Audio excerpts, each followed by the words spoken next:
Someone got a lot of sound in your background.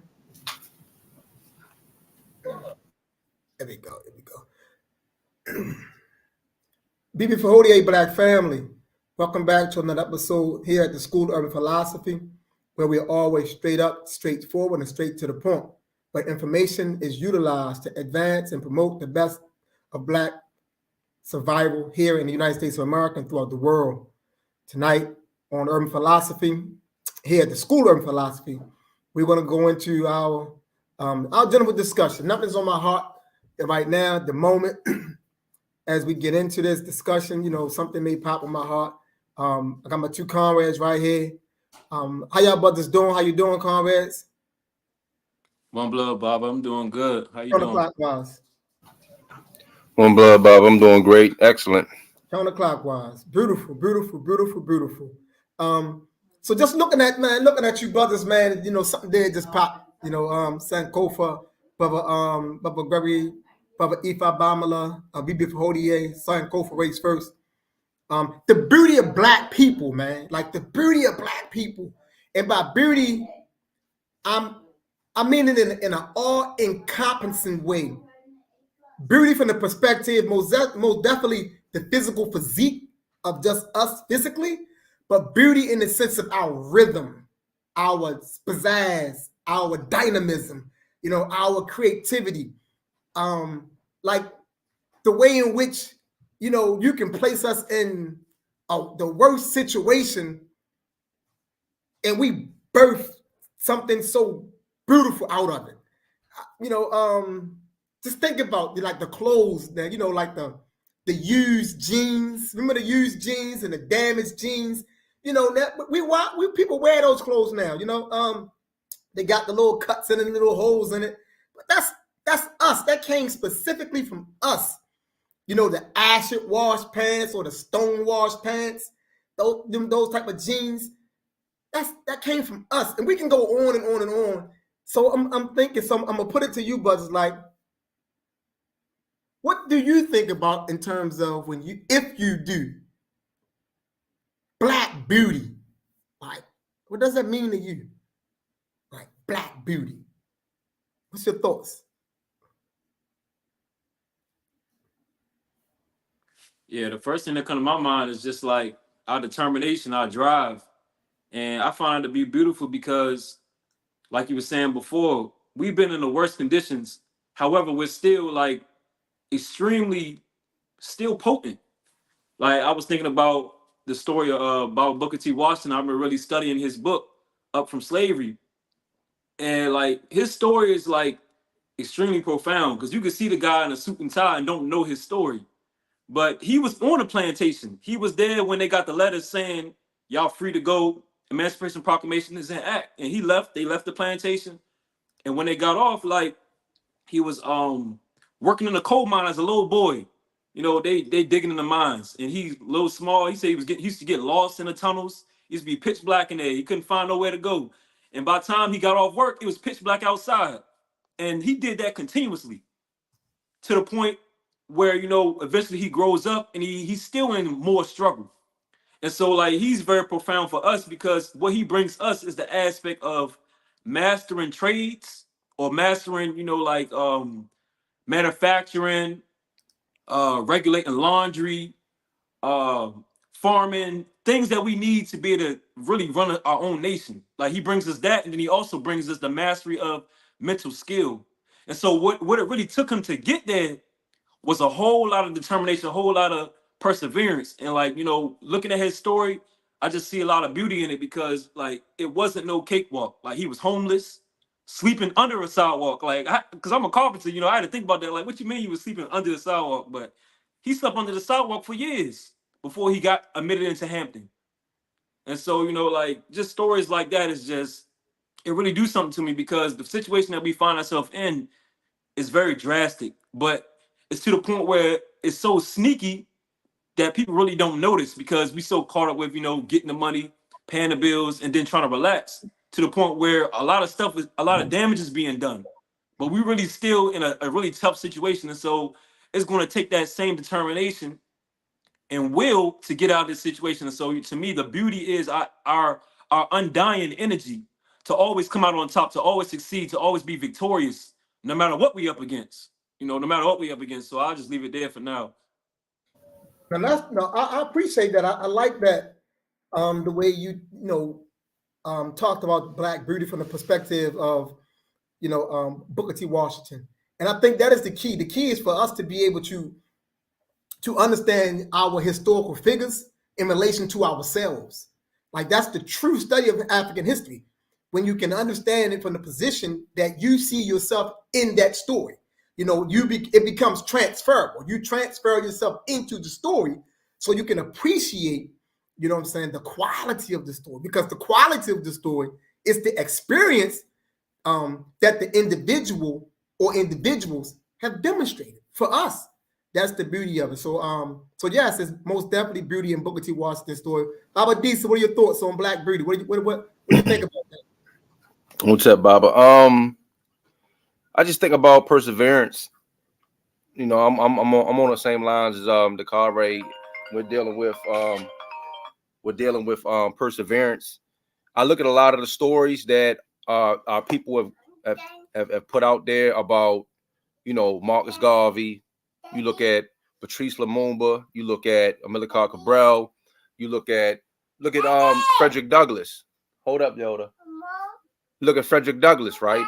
And Frederick Douglass, his story, the beauty of it was once his mind was open to the light of a different reality, he became so eager and invested in developing himself into something that they told him that he wasn't supposed to be. And that's power in it. You look at Harriet Tubman, that, the many miles, that she went on foot, that most people won't even drive, to be able to get people to freedom and then still go back and continue on. It's beauty in that. That's a beautiful Black woman. That's a beautiful, powerful woman. That's a beautiful mama. That's a beautiful elder. That's a beautiful ancestor that would dedicate her life to the advancement of people in that manner. So when I look at it, beauty, Black beauty is perseverance. When you look at our struggle, it's the things that we overcome that define us into reality to be as powerful as we are.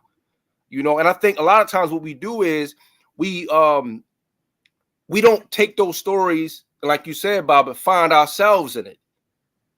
We don't find ourselves in it. Now you even look at our stories, the time we spent behind the wall, all the things that we went through, all the creativity, all the things we developed. Look at, for example, urban philosophy, was developed, in a state where as though that it was just extreme pressure. It was extreme, oppression. It was extreme, brutality. The things that was, forced down on, on your life and all the, other brothers that are and sisters that are incarcerated. So it's just the perseverance to rise above it. So when you look at people that come from nothing, you speak about Booker T. Washington. You said sleeping under concrete to actually leading towards bringing about, freedom for his people, educating his people. That's perseverance. I'm not going to allow anything, no matter what the situation is, to fold us. Ain't no Europeans doing that. They're not doing that. Great point. Great point. So I like the way that I like the way that the two of you are connecting it to perseverance, which is an excellent. For me,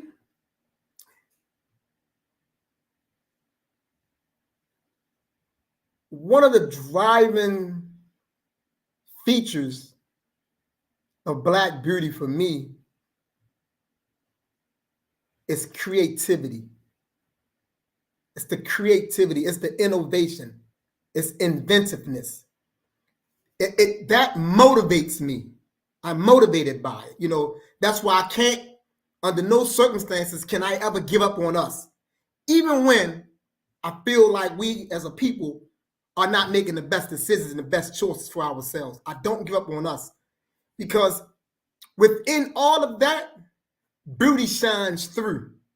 Within all of that, beauty shines through. The creativity, the innovation, the ability to just bring beauty into the world, to render beauty within the world, is something that only we can do to the degree that we do it. And on the basis of that, I stand on the fact that we are, in fact, the superior being standing within the physical realm. Right? We are the superior being standing within the physical realm. And I don't speak of superior in relation to any other, right? Because no other is comparable to us. So it's not in relation to. We're just superior by virtue of being. That's a difference. It's by virtue of being that renders us superior. Because we stood here first the longest, and having stood in the material world the longest, we laid the basis to what became civilization or the arts or the sciences. We laid the basis to all that because we were here.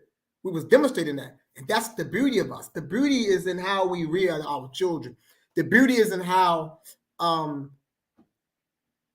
Black women who are truly in tune with what it means to be a Black woman, how she represents herself. Like to really see a Black man and not this distorted Black male, but to truly see a Black man. It's beautiful. It's a beautiful thing. To see a Black family, that's beautiful. Because that Black family didn't happen by chance. And let me qualify what I mean. By Black family, I don't mean a Black male, a Black woman who so happen to have children. I'm not speaking of that. I'm talking about a Black man and a Black woman who intentionally and purposefully are rearing children together, intentionally and purposefully to lend towards power. That's the family dynamic. That's the family dynamic. So when that is witnessed, that's beautiful. You know, that's beautiful. To see a Black man and a Black woman standing and operating within a complementary relationship is beautiful. Right? That's the beauty of who we are. Right? The beauty of who we are the standards that we set for human society. And by human society, I'm only talking about African people. I'm not including anybody else within that. Right? So the standards that we have set for ourselves, the models that we have passed down to posterity, those models, the examples of manhood and womanhood that we have produced, it's beautiful because we can talk indefinitely about the men and women, the giants that we have produced as a people. And I'm not even referring to all the ones who have transitioned. I'm talking about the living giants. The living giants. It's beautiful. That's the beauty. And that's what we have to get back to, celebrating and holding high. We have to be willing to celebrate the beauty that exudes from the creativity, the innovation, and the inventiveness that we render as a people. Especially when you're in the midst of it. When you see beauty being made and manifested, we need to celebrate it. No, we can't take it lightly. You can't take, creation lightly. Because if it was something you could take lightly, then everybody would be doing it. You can't take it lightly. You can't take it lightly when someone is in your community that's a part of what you're doing, produce something or create something. That's not something you take lightly, because it's not something that's done lightly. It's something that you embrace and you celebrate, and you hold up, and you be glad and happy for. And that's what I'm talking about. The beauty that we bring into the world by how we treat one another. We have to do that. We have to treat each other at a high level. So we got to respect each other. We got to respect each other. When Adisa write his books, like I told Adisa, I'm proud, I'm happy. Right? That's a win. When you put your videos up, Dakare, and you doing what you're doing, I'm happy. Because that's a win. Like, that's a win. You're a young Black man. Young Black men don't oftentimes do what you're doing. So we can't treat it, that's just another thing that he's doing. No, it's not. Because if it was, then every young black male would be doing it, but they're not. So we got to see the beauty in that. We got to see the beauty in that, because that's what you're doing. You're bringing beauty into the world. And if you're bringing beauty, only beauty can bring beauty into the world. Ugly can't produce beauty. It doesn't work that way. Ugly can't give birth to beauty. Like, you can't. You're not going to create it. You don't have the energy. You don't have the ingredients. You don't have the mindset, the mentality. You don't have the dynamism. You don't have none of things or stuff that's necessary to bring beauty into the world. Beauty begets beauty in terms of what I'm talking about from this perspective. And we should always celebrate it, because when we can celebrate it, it helps our young people to identify with it. Because if we don't create the demarcation and help them understand that everybody isn't just the same, they're going to view everybody as the same and see everything as the same. That's our responsibility to help them demarcate who from who and what from what.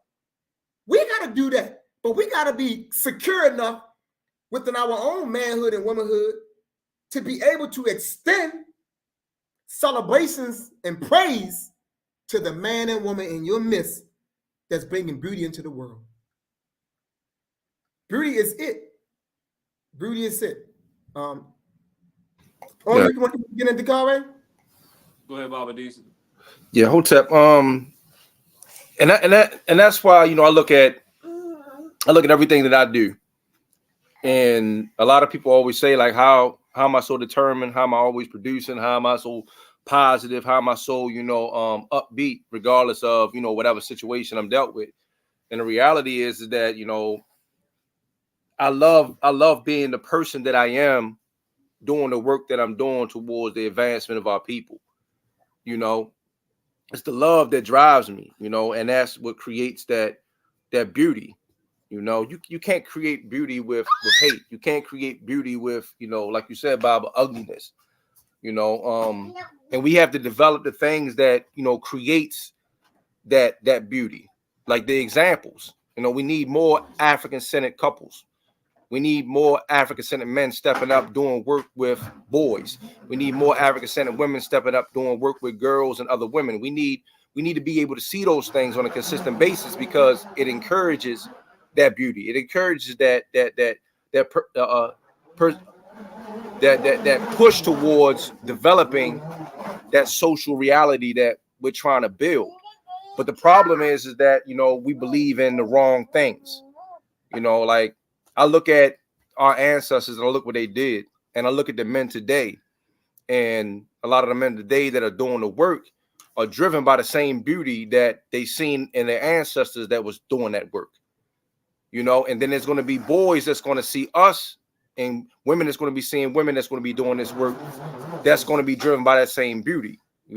So it's not about us saying, well, that's something that happened in the past. It's the continuation of the struggle. You always talk about it, Bob, that the struggle is protracted.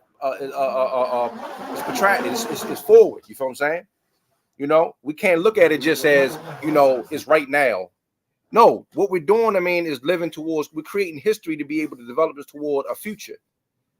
So I look at my son. He's beautiful. He's beautiful because he's went through all the processes that he needs to go through, and he understands himself, and he's comfortable in himself. He isn't scared. He isn't intimidated. He isn't none of those things, because he's in an environment that's being able to guide him, so that he isn't socially, destroyed, or emotionally destroyed, or spiritually destroyed. He sees it at the altar praying. He sees how me and his mother, if we have a disagreement, we don't argue. We talk it out. We come to an understanding so we can be able to grow forward. Just like now he's running through the house making a bunch of noise. But the reality is that, I have a happy child. And it's all thanks to this worldview. Because before it, I was an angry man. I was upset. I was angry, and I didn't understand why. And it was the beauty of the struggle and the beauty of our way that taught me, that there were some things I needed to change to become better. And you look at all of our ancestors, that's what it was. Everybody was searching for us. Searching for our way and searching for our origin, our roots, and it's just that, now we're at a point right now where we have nothing but information that we can utilize to develop ourselves. But we got to let go of their way and embrace ours, because we can't be beautiful trying to function as a European or functioning from their way of life. Yes. We are beautiful when we are functioning as African people. I say. Hold on one second, Dakari. I got you. Keep your thought. For those of you who are just joining us, please, if you have not already subscribed to this channel, please subscribe to the channel, like this video, and share the video. We're really trying to, get into the algorithm. We're trying to really push this content out there, and we need all of your help in doing this. So just take your time, push that like button, subscribe to this video, to the channel, and share the live, share the live. On you, Dakari. I say.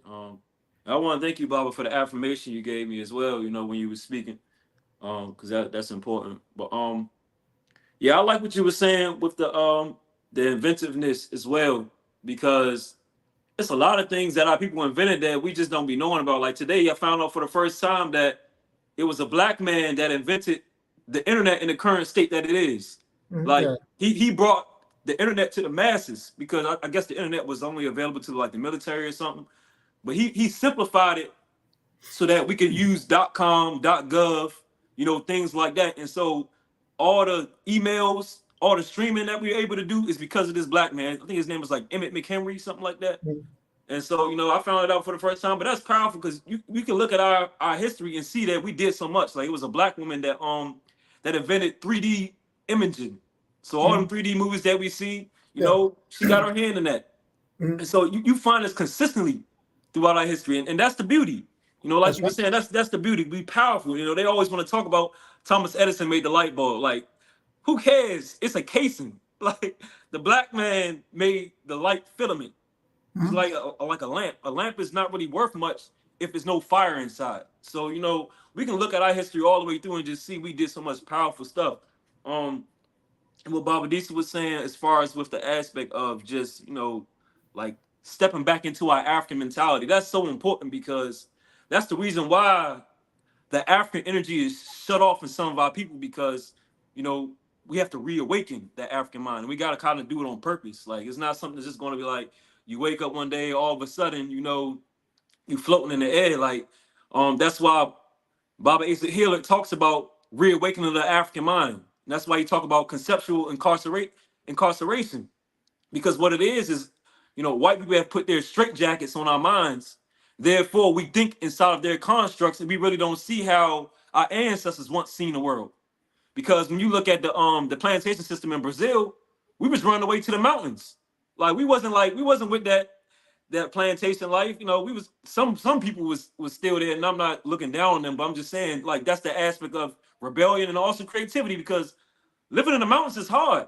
We think it's a struggle living in houses, paying bills and stuff. Like, there's a certain struggle with that. But like, imagine having to build a whole society in the mountains, and these people trying to hunt you down and stuff like that. You're in a whole nother environment, a whole nother world. You came from Africa, now you're in Brazil.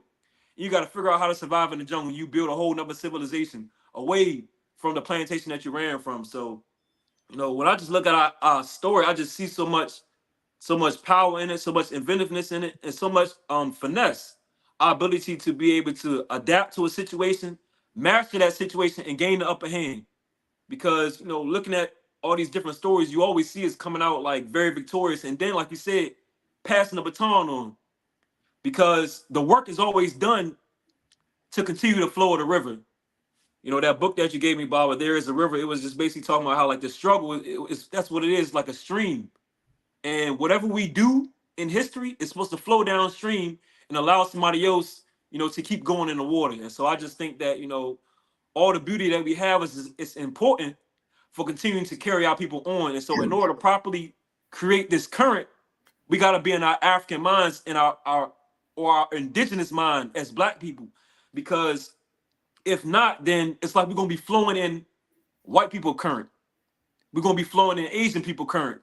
And they're going to be taking us to their destination. We're not going to be going to our destination. We're not all going to the same place. And our ancestors was clear about that. And so that's one of the things that I think is important when we think about beauty as well, is like, how are we using it? And what direction are we taking it in? A good point. It's very important It's very important that we tell our story from the perspective of beauty. That's very important because we are using this English dialect. Many of us do not comprehend certain words the same. So when we use the term struggle, if you have not already been orientated, you know what I'm saying, to see struggle from the perspective of revolutionary emotion, you're going to misunderstand what's meant by struggle, and you're going to process it as it's a negative. So I submit that the stories be told from the position of beauty, right? It helps us understand and see the beauty in who we are, right? It's beauty and understanding. When I think about the multi-parenting system, how we are as a people, you know, multi-parenting versus the nuclear system, it's beauty in it. It's genius in that. You know, there's genius in the concept, in the thinking that every young man and every young woman should be trained and introduced to what it is to be a man and a woman at the earliest of ages. It makes sense. It makes the best sense in the world. Rather than not preparing one and educating one in the ways of manhood and womanhood, and then when they turn at a certain age, expecting them to be men and women, when they can't because they don't have the knowledge and the know-how to be a man and a woman if they have not been educated in the ways of what it means to be a man or a woman. And that's why our families are so jacked up today, because we have men and women, or rather, you know, young ladies and young men who've had children who have not been prepared to be fathers or mothers, right? There's no preparation because the society that we're in, and once again, what you say is correct, Dakari, we're in someone else's stream, and by us being in someone else's stream, you have not received the proper stuff that would allow you to be a proper man and a proper woman, or a father and a mother. So our families are all jacked up. Our relationships are jacked up. Right? Why? Because we are in someone else's stream, like you say, we don't understand our way. So that's what we got to tell our story from the position of beauty. And we got to be able to identify all that beauty and help us recognize that beauty and appreciate the beauty. Like, we don't appreciate the beauty because we got to talk about the beauty consistently, because the ugly is consistently pushed. You know, the perceived negative is pushed. Every mistake that doesn't lend towards anything great is amplified about us, right? Everything that doesn't go well with us is amplified to make us believe that we are just the worst. We have to counter that. We have to counter that intentionally and purposefully, consistently. Like, it can't be momentarily. Like, we have to always talk about the beauty of what it means to be Black and who we are, and be able to demonstrate and show that beauty. You know, the history, our story is beautiful. Our people are beautiful. Our land is beautiful. Our mannerisms are beautiful. Our attitudes and sentiments are beautiful. Our philosophies are beautiful. You know, our concepts are beautiful. Our proverbs and aphorisms are beautiful, right? We have to be able to embrace that beauty and take that beauty on and stand in that beauty and represent that beauty in the presence of others. Like, we can't close it down because we're more concerned with as to whether or not, if we overemphasize what it means to be Black and beautiful, if that's going to make another person feel some kind of way. How another person feel can't be our concern. Our primary concern has to be ourselves. At this stage of human society, we got to be completely and totally concerned with the upliftment and the advancement of African people on towards African sovereignty. And part of doing that is to draw out and talk about Black beauty, not just from the physical perspective, but the totality of what it means to be Black and beautiful. And that means Black beingness, what it means to be a Black man or a Black woman. Therein lies our beauty. What do y'all want to add on? Yeah, I was just gonna say hotep to my children real quick because my children's mother was telling me that my daughter said hotep, so I'm gonna say hotep to them, hotep to y'all, hotep while I said daddy love y'all.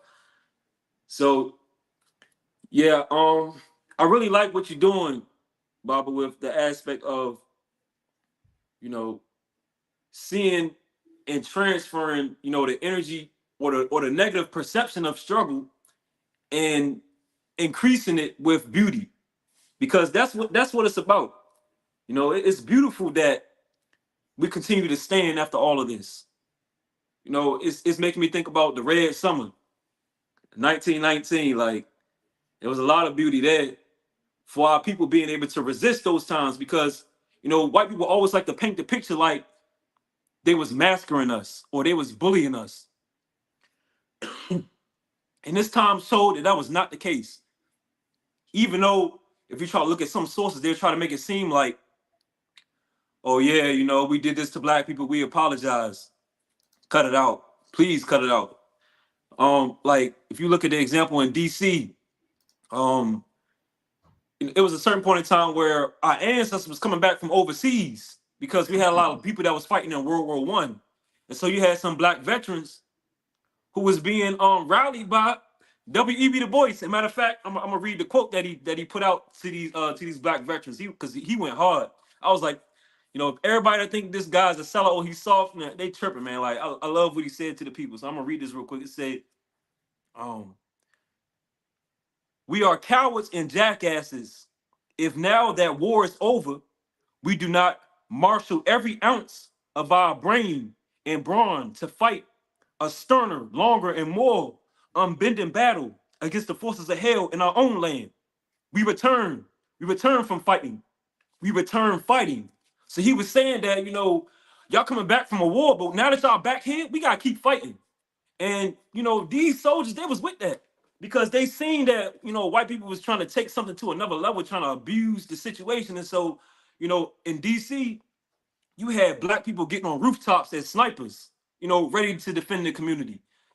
They was talking about how like 2,000 people, 2,000 black people took the streets with guns, like protecting the community. It wasn't no, oh, we running, we scared, you know, go hide behind in the corner, because if we do that, we're gonna get exterminated, because these people was relentless.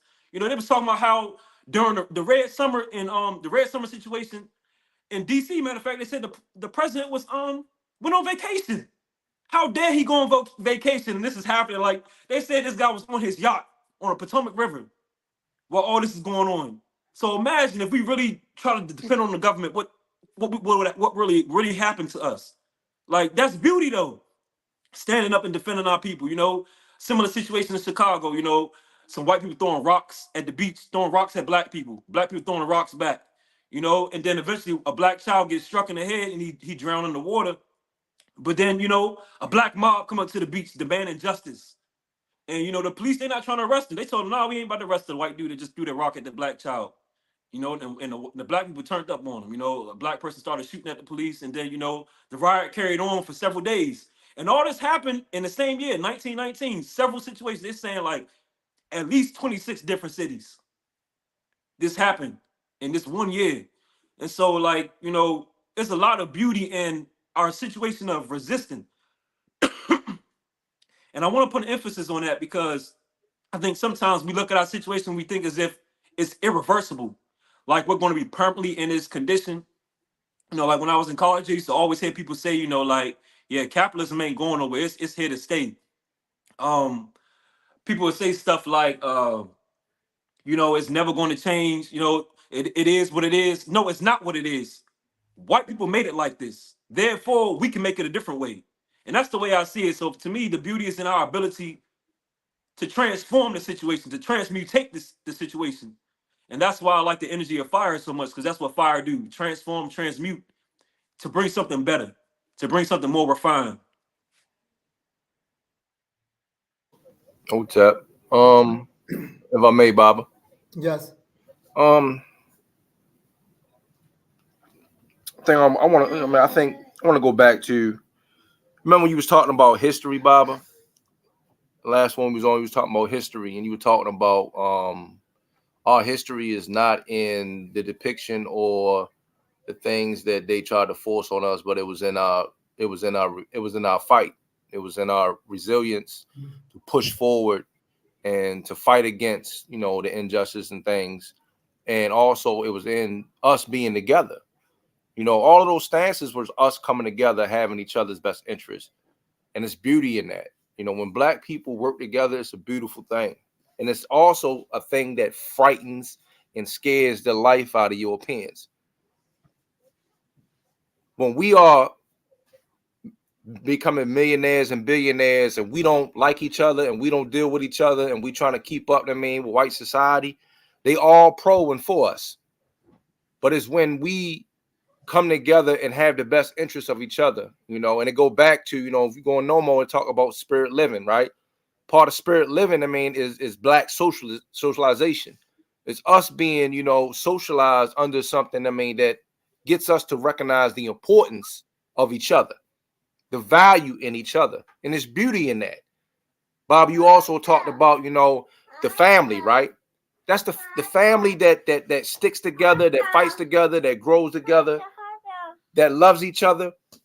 That's beautiful. Those are the things we desire. Even people that are in unhealthy relationships, when they see it deep down inside, they secretly desire that and they want that. But they're so far away because of how they've been conditioned and what they've accepted. So when I think about, Black beauty, I think about the unity. I think about what our culture provides for us, and understanding the importance of us. So I think about our concepts. When I first came home back in 2018 and I stepped into study class, it was so beautiful to see African people learning, studying, building together. And it wasn't no tension in the room. It was wasn't nobody attacking nobody. Wasn't nobody standing in the corner with an attitude with somebody. It was just building about the culture, building about our way. And even in there, when I was getting pictures, y'all was sending me in of the gatherings, the Kwanzaa events and all that. I just seen unity. And that's what I fell in love with. And it pushed me even further, even being, incarcerated, being in that place where oppression is so overt. I knew I had something to come home to. And that made my fight easier. It made my fight more intense because it was so beautiful to see that. To see, to see Cheapo, at a RBG party, to see, to see the pictures of the gala, to see us, actually living in our culture and developing things, that to me, that right there is why we do what we do, and then, what we have to do is don't forget the importance of each other. And it goes back to, that's the reason why Harriet went back, because she couldn't forget the people. Marcus Garvey couldn't forget the people. Amilcar Cabral couldn't forget the people. Baba, you couldn't forget the people. All them years I was in there, when you came home, you stayed in contact. You reached out, you checked on me. You poured into me. You invested in me. That's beautiful right there. A lot of people don't do that. How many guys come home? Bob, guys come home and they forget about the soldiers that's putting in the work. You got to have a beautiful spirit to be that consistent and determined, no matter what odds you was against. And you was against a lot. That's just how I look at it. I say. Good point. So the question that was put to us is peace possible with the beast? The question answer itself. No, peace is not possible with the beast. And when we're in our right state of mind, we're never thinking, nor are we seeking to try to foster peace with the beast. Now, are we living in the land with the beast? Yes, we live in the land with the beast. Are we going to, at times cross paths with the beast. We're going to cross paths with the beast, you know, but we should never think that we at peace with the beast, because the beast does not know peace. That the beast does not know peace. The beast is not going to seek any type of peace. So there's no peace. You know, we can only exercise ma'at with ma'atic people. Ma'at does not work with aesthetic people. And it should never be our intentions to be ma'atic with non-ma'atic people. So emphatically, no, that is not possible. I appreciate that question, though. Very question. So let's look at Sister Shaw. Since I have a question that is a bit off topic, so feel free to not answer if this isn't the right time. No, any question is possible as long as it's, you know, it's not, you know, I would assume that, you know, you're going to always ask a black question. So any black question is appropriate. I saw Bible post that it's time for Pan-Africans to take legal control of Baltimore City government.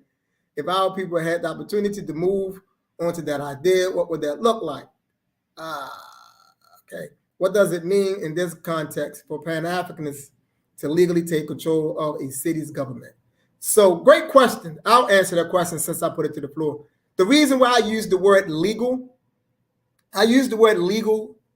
because I know that when we are reading these words, we don't always process them the same. So I didn't want it to be taken out of context. But by legal, I mean, you know, going through the proper channels and assuming control of the government, you know, meaning the top major positions in terms of the mayor, the city council, things like that. You know, I'm of the mindset that Black nationalists, Pan-Africanists, you know, African-centered culturalists. So I named all of them to just indicate I'm more so talking about Black men and Black women who have the best interests of Black people at heart, who, if had access to the city's budget, would utilize those resources for the advancement of Black people.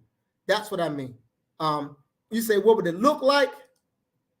That's a good question. You know, it could look like a lot of things, but one of the things that it should look like, I would say this right here, is that those leading officials should think in the best interest of Black people, and they should center Black people going forward. You know, how would that, you know, roll out? You know, I can't say right now, you know, how that will roll out, because I would hope that there are several people involved of the like minds that's thinking along the right lines that'll be willing to put together the strategy and how it look. I think one of the things that I would suggest if I was a part of it, you know, that we craft a list of the top 10 major issues that confronts the city. You know, because it's a lot of issues in the city. And I think what happens is people try to address all the issues. We're not going to address all the issues. That's not going to happen. But the top 10 major issues, put that list together, and then we devise a plan around how we're going to attack each one of those issues one by one. Because I think what happens oftentimes is that people come into, you know, Black people end up in these positions, and I think they don't really get anything significantly done because, one, they're trying to move through the same framework of their predecessor. And you can't move through the same framework as the predecessor, who's moving through the framework of his or her predecessor. That's going to not do it. So the first thing would have to happen is that they would have to be willing to be radical in the sense that they're going to put the people first and not follow tradition, how the government, how the officials have been doing things. Radical in the sense that they're willing to do something different. Case in point, I give an example.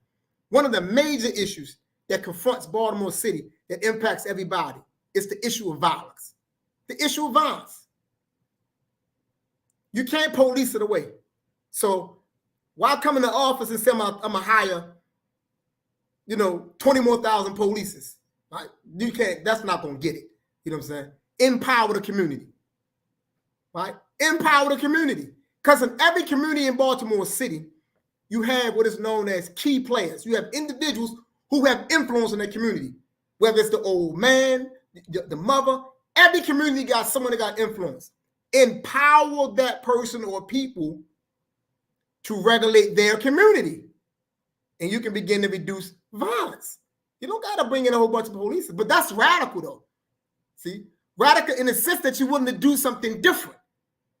Right? So I think that's one of the ways it would look. Education, education. You will say, well, you're in a predominantly black city. We will have a predominantly black curriculum. And I don't care who that offends, right?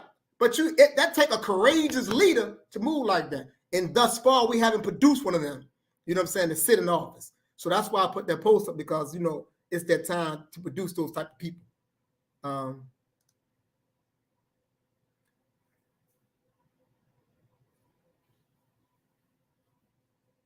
Well, we will have to, yes, you will have to use, you will have to go through those channels for some of it.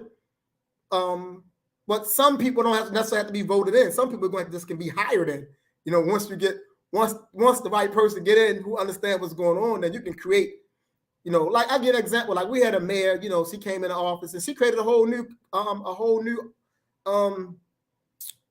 office inside her office, and pretty much put the person in that she wanted in that position to oversee something. So everybody don't have to get voted in, but I think in some of the most powerful positions, yes, it's going to have to be it'll be a voting process for those individuals. But once they're in, then they can just create, the cabinets that they want to create, and we can hire in the people who have the expertise to do what needs to be done.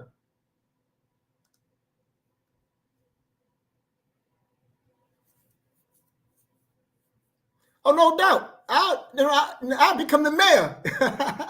I'm willing to be I don't have no problem being the mayor of this city. I had a feeling that question was somewhere in there. I never said that. I don't have a problem being, hey, listen up. I would be the mayor if I had enough people that said, that was willing to say, well, we will vote Bobby, and I got no problem with it though. You know what I'm saying? But yes, to your last question, no doubt. You know what I'm saying? We got to get busy around here, and we want to do whatever needs to be done. I appreciate those questions though. Yeah, I want to build on that, Bob. Go ahead. Because I think that's important, of just being able to know how to move strategically, because, we are dealing with a current reality. And so sometimes you just got to figure out how to, not get stuck in the system, but use the system to get where we want to go long term. But the key thing is to know where we're going. And so when we talk about African sovereignty, like, we got to really know what that means. Like, we got to know. And this ties into the brother question about, can we continue to live with the beast? Us being able to coexist with white people is not a real thing. It's not possible. We're receiving a lot of damage because we're currently doing that. And so we have to know that long term, we're working towards having our own societies, our own nations, and that's the whole concept of African sovereignty. Black people controlling Africa for black people wherever they're at in the world. So when you want to come home, when you're ready to come home, and for people that want to be in a safe place, just go there.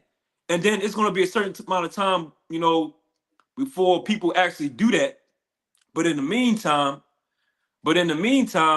like, we have to have these shifts and transitions. And so what I was thinking about when you were speaking, Baba, was like the aspect of bringing trades. People always talk about, we got to bring the trades back. And that's true. Because when I was in college, that was a lot of my analysis was around that. Like, I just really believe that, every major high school in a black area should have, carpentry, mechanics, barbering, let me see, like, just even basic engineering, to really be to get our people in the mind of manufacturing, because that's what Booker T. Washington was about, was setting our people up to be able to address our everyday situations. Because his analysis, he found out that, some people who went to certain colleges, he said, yeah, you may know some Greek, you may know some Latin, but how is that going to help you? That's not going to help you deal with your everyday life. So he said, yeah, we want to be able to challenge you mentally, but we also want you to be able to know how to be able to run your own society. And so to me, I'm really big on that, because that's really how we're going to, like, change dramatically. Once you know something as far as how to run a nation, nobody can take that away from you. Nobody can take that away from you, and that's why I'm pushing so hard with my construction business, because I'm not concerned with making it a $1 billion company. That's not really my aspiration.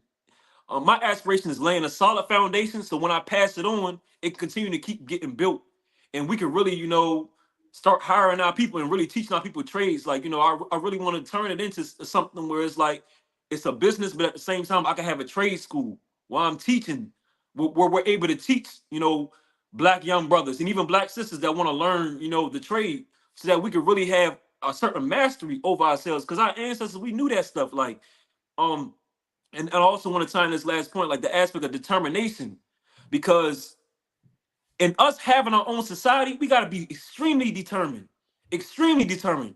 Because Baba Booker T. Washington, when he got called down to run Tuskegee, you would have thought it was a whole brand new building. They got the red carpet laid out. This man get down there, no building. The people is living in poverty. He said they was eating a whole bunch of cornbread and pig fat. He said the only good building that they had down there for him was like an old rusty church with a beat up annex tied to it. And he said when he first started teaching, the roof was so bad that they had to hold the umbrella over his head while he was in there teaching the class. And so he was extremely determined moving through them situations, and the community rallied around him. When he got down there, he took turns living with families. He was talking about how they really didn't have a certain habit of eating together. But when he came down there, he noticed that whenever he visited somebody's house, they would always have dinner together. And so, they was building a sense of community, but at the same time, it was a certain drive that was, pushing the people. And so when Tuskegee came out, it came out as a result of people believing in the mission and also being extremely determined. Because he spoke about how after he taught his classes, the same classes, they would help him clear out the forest so that they can clear out the land to build the larger Tuskegee Institute. He said they ended up clearing out 20 acres of land. And that's a lot. That's a lot. Because I looked up what an acre was. An acre is like the size of a football field. And so, imagine doing that, every day after school. You in school all day long, and you taking your axe out in the back, hacking away at trees, clearing out the forest. And they did all this. And so now we see a Tuskegee Institute that's extremely powerful. But when I'm looking at all the energy that went into that, I'm like, wow, like that's what's going to take for us to have African sovereignty. Because I think sometimes in our mind, it sounds good, it sounds catchy, but it's like, are we really down to do the dirty work? And that's why in one of my songs, I say something like, people talking about like, who was the toughest? Who was the roughest? Man, I'm telling you, stop all that shucking, stop all that jiving, grab a shovel and dig like you mining. Because that's what it's going to take for us to get African sovereignty. Like, we got to really be digging like we mining. Like that's how we got to work hard. Yeah, we got to work smart, but it's going to be a lot of hard work to go into us getting our own nation, getting our own black power to provide for our people. And so that's really just, the last thing that's kind of like on my mind when it just comes to like tying this stuff in, because I just know that determination, that's the extreme key in all this stuff. Like, we got to bring the creativity, but it's like, who's going to endure the longest? Yes, I agree. Anyone any of our participants in the audience, any of you would like to join us? I can drop the link in the chat, and you can come on and you can share your thoughts with us, or you can come on and ask us a question if you would like. And I'm gonna drop the link in the chat. And if you wanna join us, just pop on, and I'll bring you on. But yes, you're on point. Sovereignty is the result of a people's effort. And that goes back to the point I was making 2 shows ago when I was saying that, history is it's about a people's capacity to exert their will on their environment, to transform that environment in such a way that it maximizes their development and their survival and their advancement. And that's what sovereignty is. African sovereignty can only happen as a result of us exerting our will, making it happen. And part of doing that is bringing people to the awareness of the requirements that everybody must be willing to fulfill. Because oftentimes we can engage in this type of talk and we can solely communicate idealistically. And many of us perceive what we're talking about from an idealistic point of view. We don't process it from a realistic point of view. We don't think about the scientific methodologies that are going to be required to manufacture a society, to manufacture a nation, right? So oftentimes we can kind of just think about it, you know what I'm saying? Like, oh, it's just a wishful thinking type of thing. And that's the reason why so many people quit doing this work, because they become disillusioned. They become disillusioned because things don't happen the way that they ideally thought things were going to play out in their mind. When it doesn't happen like that for them within 5, 7, or 9 or 10 years, they go and they retreat. And they retreat back into the world that they once was critiquing. And then they are justified retreating by saying that, oh, I tried this, I was in the movement, or don't this, or don't this, or don't this.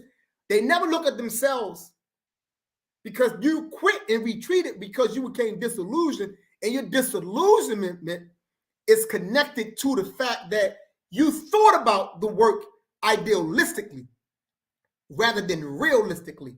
It's going to take work, commitment, sacrifice, dedication.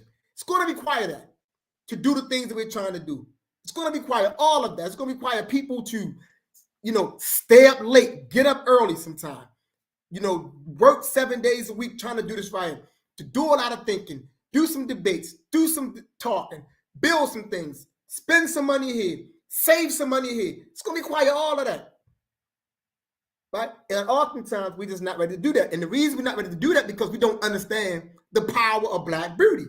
See, if you understand the power of Black beauty, then you know that you are contributing to the manufacturing of beauty. And if you can help bring beauty into the world, it's going to be something powerful. Like you say, like Booker T. Washington, you know what I'm saying? He was a part of beauty, and he took part in the creation of beauty. So he brought beauty into the world. Tuskegee Institute, right? But I tell people all the time, so even though he was at Hamilton, and he started doing Tuskegee, he also understood James Easton, you know what I'm saying, who had a school in the early 1800s, a vocational school. His school lasted for 10 years, but that was the true foundation, not Hamilton. You know, so I tell people that. So oftentimes when we're looking at their beauty, those who produce beauty possess the ability to draw from beauty, to seek out and identify beauty that have preceded them, and they can draw from that beauty. Because beauty, Black beauty is a power source. It's a power dynamic. And that's what it is. And once we understand that and begins to relate to it and identify with it, we can tap into the power of previous Black beauty, draw from that, and utilize their power to add to the beauty that we are going to bring into the world. So Black beauty becomes this transferable thing. It becomes this energy source, and it becomes this chain, a link. Beauty begetting beauty, begetting beauty, begetting beauty. And that's what we got to understand it. Beauty comes through the processes and the forces that's pushing against it. It's like the diamond. The diamond comes from what? The pressure that's pushed on all that coal for that time period. Then you get that diamond, right? Then that diamond gets chiseled. And it becomes this beautiful thing. You think about, like you spoke about, the fire. And the things that are forged in the fire. The beauty that's forged in that fire. The sword, the knives, the glass that's forged in that fire, right? So that beauty is what's forged. It's not something that you dread. It's something that you appreciate, because you understand within the appreciation of the beauty follows your ability to embrace it. And when you can embrace Black beauty, you can become a participant, an agent in the creation of Black beauty. And that's what we got to get our people to, creating beauty. That has to be what we seek to do. And creating beauty, it goes beyond music. It goes beyond dance. It goes beyond art in the traditional sense. Creating beauty, it's about creating dynamism and bringing that into the world. We're now at our 10 o'clock mark. Time to make our transition. Now, unless either of you brothers have any last brief last comments before we get up out of here. If not, I'm gonna close this out. I'm gonna say one thing. What you expect from your people, be that. What you want for your people, be that. We have to become the thing that we want our people to follow. When you internalize it and you live it, it becomes reality. Ashe. Ashe. Okay, great message. So yes, all you people that join us tonight, man, we appreciate you as always. Some of you, we know that you're regulars. You know, keep coming in, keep spending time with us, and bring your questions in. We want your questions to come in. Like I say, no question is off topic. As you know, if it's a black question, that it's on topic. You know, share the video, please share the video. Invite your friends out to them, send them to the channel. You know, invite them to the channel. Continue to work with us. Let us get this content out. You know, once again, I want to thank you for joining us here at the School of Urban Philosophy, where we are always straight up, straightforward, and straight to the point, and where the information is used to empower and advance us as a people. And once again, I dropped in the chat, I dropped our website that's in there. You can go in there and see our website. I dropped the link to the online bookstore if you want to purchase some of the books that have been produced by PLM, you know, or you can just inbox us directly. But we really want y'all to engage us. And if you have any topics that you want us to comment, you know, to deal with, any topic that you want us to deal with, none of that crazy stuff. We're not going out there doing no crazy stuff. But if it's black centered, if it's designed to benefit black people, you know, put that in the chat. Send us a message, you know, whatever it is, you know. We most definitely we address it. Yeah, no power, no peace for the beast. No peace for the beast. It's not happening. No peace for the beast. We gotta build that peace for us. I appreciate the question though. As always, BB for Hodier and Race First, Black family. Race first, BB for Hodier. Race first, BB for Hodier.